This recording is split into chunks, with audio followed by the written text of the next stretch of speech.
जय हिंद। मैं Sapna Agarwal from I big wonder. Indian languages, arts and culture के ऊपर नेशनल पॉलिसी ऑफ एजुकेशन में इतना एम्फेसिस है। अब तक क्या क्या हो गया, क्योंकि इसके साथ बहुत सारी करियर अपॉर्चुनिटीज जुड़ी हुई हैं, एंटरप्रेन्योरियल अपॉर्चुनिटीज जुड़ी हुई हैं और डायरेक्टली और इनडायरेक्टली हम इकोनॉमी में योगदान कर सकते हैं हर एक को। यहां पर केवल हम देश की बात नहीं कर रहे हैं, यहां पर हम हर इंडिविजुअल की बात भी कर रहे हैं।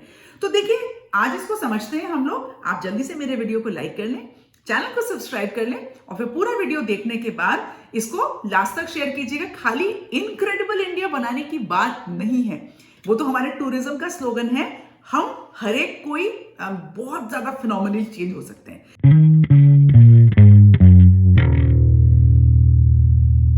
देखिए, India is a treasure trove of culture जो थाउजेंड्स ऑफ इयर्स से बना हुआ है, कोई एक दिन का नहीं है। और ये सब मैनिफेस्टेड है in forms of arts, literature, customs, traditions, linguistic expressions, artefacts, हमारी हेरिटेज साइट्स और बहुत सारी चीजें। पूरे विश्व भर में करोड़ों लोग इंस्पायर्ड हैं और पार्टिसिपेट करना चाहते हैं। हमारी एवरीडे जो रिच वेल्थ है, हमारा कल्चर, हमारे मेले, फेयर्स, यहां पर आकर हर चीज में पार्टिसिपेट करना चाहते हैं और अपनी इंटेलेक्चुअल ग्रोथ करना चाहते हैं। देखिए, इस सब को समझने से हमारा इंडियन कल्चर का प्रमोशन तो होगा ही होगा, साथ ही साथ हमारी आइडेंटिटी और role in contributing in economy भी बढ़ जाएगा।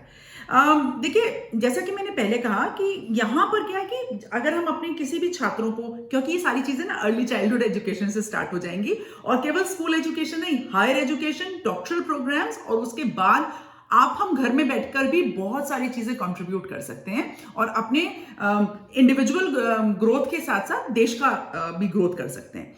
यहां पर अगर हम इसको समझते हैं, किसी भी बच्चे को समझाते हैं कि उसकी क्या ट्रेडिशंस हैं, क्या कल्चर्स हैं, 2-3 फायदे हैं डायरेक्टली। नंबर 1, सेल्फ एस्टीम बढ़ती है, बिलोंगिंगनेस बढ़ जाती है, आइडेंटिटी बढ़ती है। वही बच्चे जब एक्सचेंज प्रोग्राम्स में या काम करने के लिए बाहर जाते हैं तो अपने आप को बेहतरीन एस्टैब्लिश कर पाते हैं और बाहर के कल्चर्स और बाहर के लोग भी उनको वैल्यूएबल एडिशन की तरह से एक्सेप्ट करते हैं और वो कहीं ना कहीं प्रेरित होते हैं कि वो भी हमारे देश में आएंगे और सीखेंगे।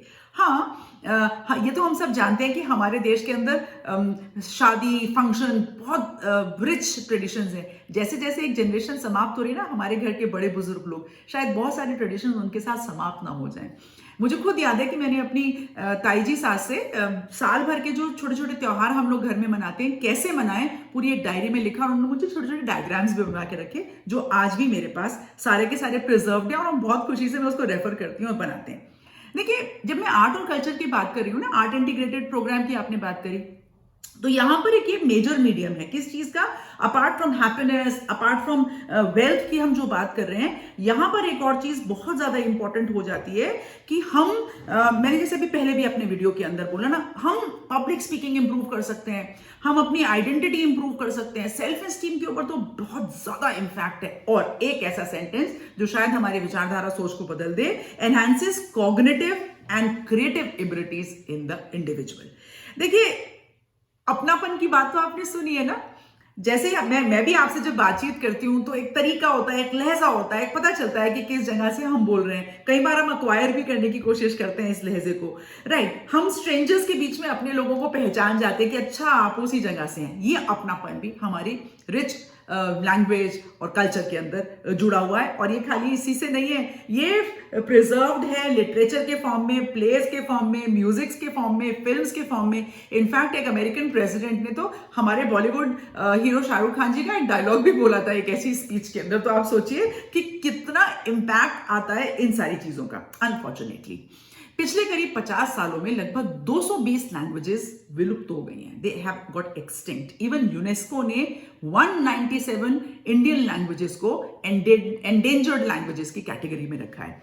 और हमारे constitution 8th schedule of constitution के अंदर करीब 22 लैंग्वेजेस हैं और उसका भी स्ट्रगल है कि we do not have enough skilled language teachers to disseminate. मैंने पहले अपने एक वीडियो के अंदर मल्टीलिंगुअलिज्म के ऊपर बात करी थी और मैंने बताया था इसके क्या लाभ हैं। मैं आई बटन पे उसको आपके लिए लगा दूंगी या डिस्क्रिप्शन बॉक्स में आप उसको जाकर पूरा देख सकते हैं, रेफर कर सकते हैं आप में से जिसको भी इंटरेस्टेड हो इन सब चीजों को जानने के लिए। अच्छा, यहाँ पर जैसे बहुत सारे देश हैं ना, अलग अलग देश, वो लोग क्या करते हैं कि अपने लैंग्वेजेस को इनेबल करने के लिए अपडेटेड डिक्शनरी रिलीज करते हैं अलग अलग भाषाओं के अंदर, अपने देश की भाषाओं के अंदर प्रिंट मटेरियल निकालते हैं, एंगेज करते हैं। अनफॉर्चुनेटली हमारी अपनी भाषाओं का कोई भी ऐसी डिक्शनरीज या कोई भी ऐसा मैन्यूस्क्रिप्ट्स नहीं निकले हैं कि जो हम यंगर जनरेशन को, स्कूल गोइंग और हायर एजुकेशन जनरेशन उसको पढ़कर समझ पाए कि ये शब्द क्या होता है।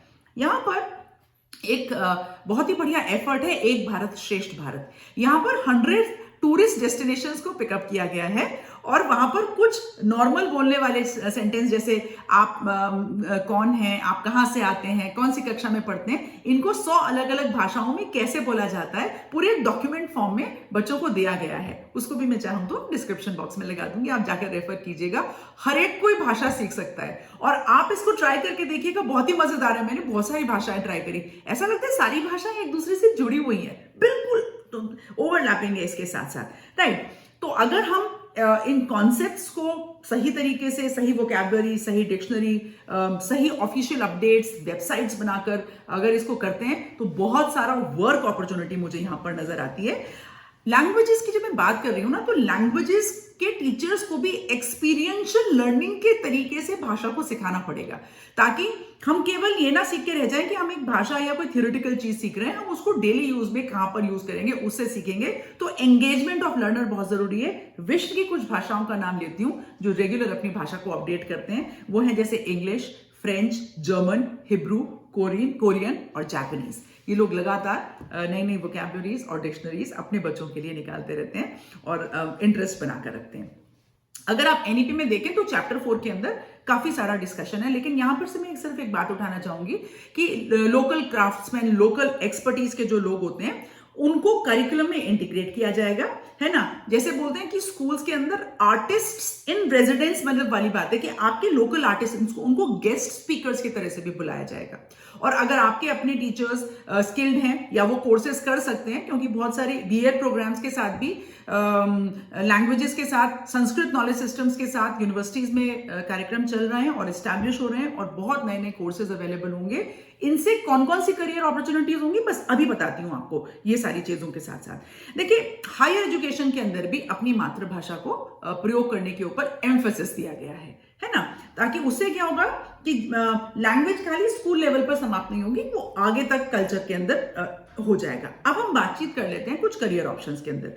तो हायर क्वालिटी प्रोग्राम्स, ट्रांसलेशन और इंटरप्रिटेशन के अगर लैंग्वेजेस बढ़ जाती हैं, ग्रोथ हो जाती है और सीख लेते हैं, आर्ट एंड म्यूजियम का administration, archaeology, artifact conservation, graphic design, web design, जो हायर एजुकेशन तक जाता है।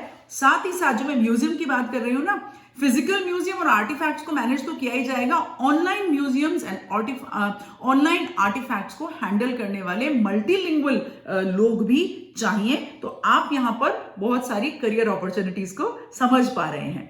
अच्छा, जैसा बहुत सारी सोयों अकेडमीज ऑलरेडी हैं जहां पर अभी भी बहुत सारे जिसको बोलते हैं ना प्रोफेशनल क्वालिफाइड लोग नहीं हैं।